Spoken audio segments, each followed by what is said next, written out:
Now we are going to discuss about the securitization. Which was started in 1970s actually. So this is how it went. Going to economic crisis in 2008 because of the subprime mortgage.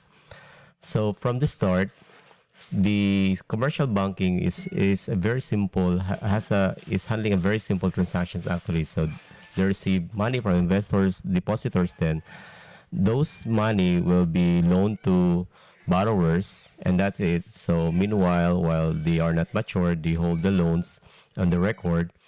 Then, well, there are a lot of weaknesses of this transaction because they cannot maximize the value of this one. And so meanwhile, the risk is that if ever that there are defaults in the local, since they are only lending them in the local markets, like in the individual or businesses, so it's very the risk is only concentrated with these particular borrowers.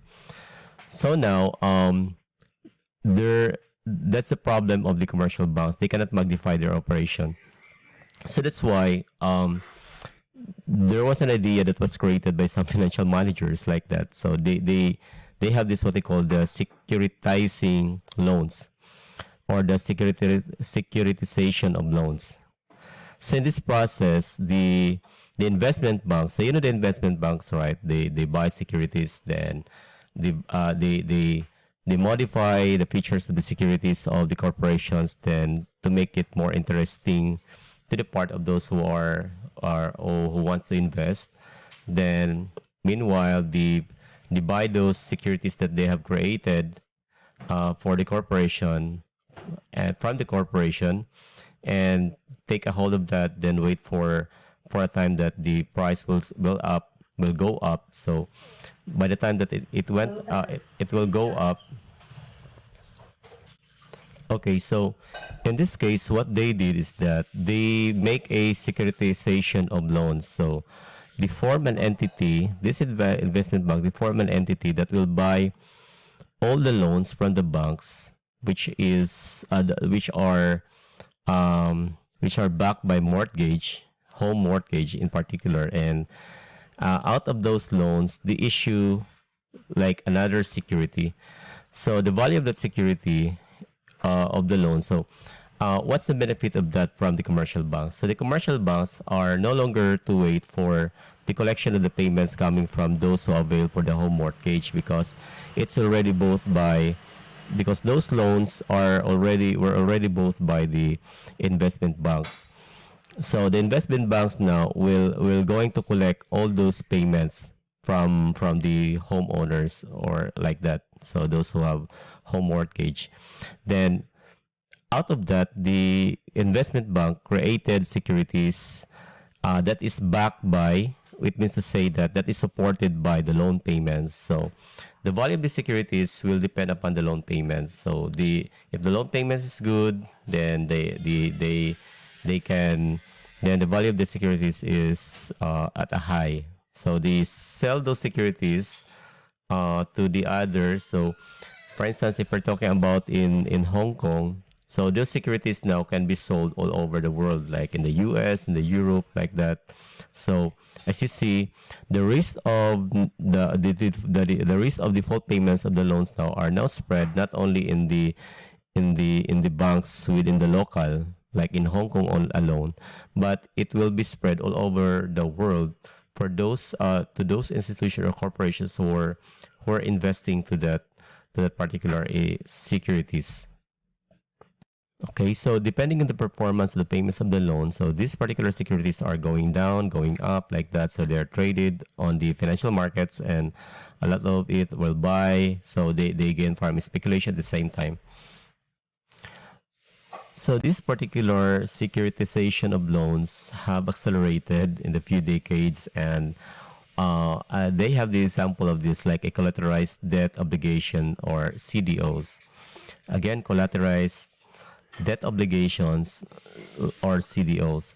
So what they do for this one, for instance, an investment bank, like they purchased 100 million of mortgage from different banks, commercial banks, and mortgage brokers, and that then they use this what they have now, they what they have purchased as a collateral for the issuance of new securities like in the bonds. So they divide it by the bonds into class A, class B, class C.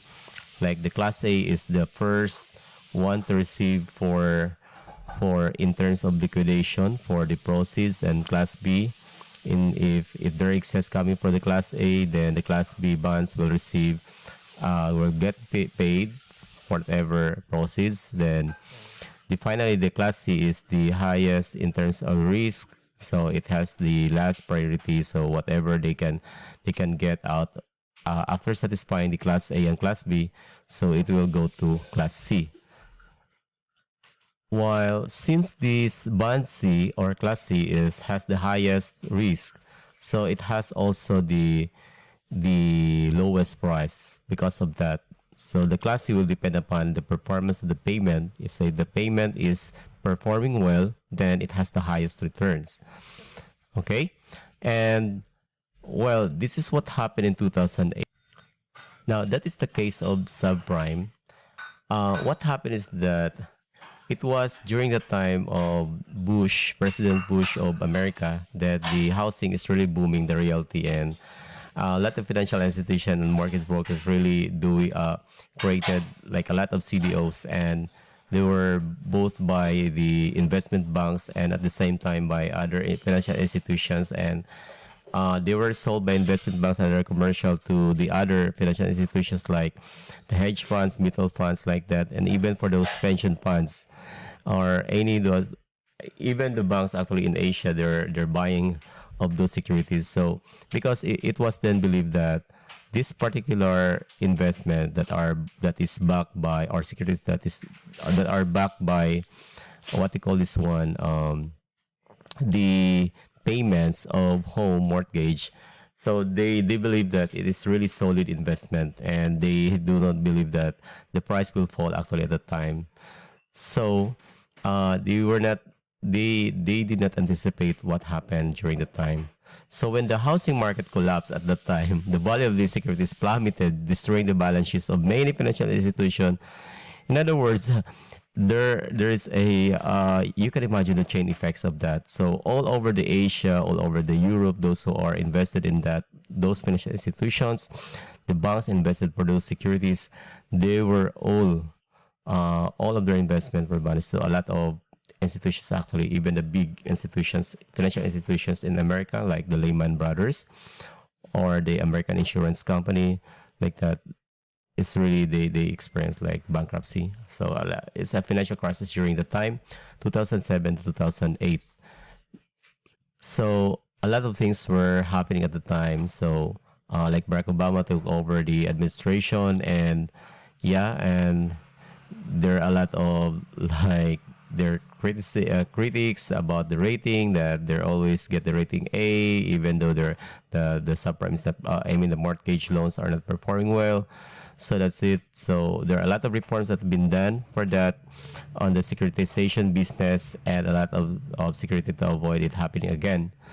So that's why now, for every mistakes made by the financial institutions, there are a lot of policy making business that will be done in order to protect the investors.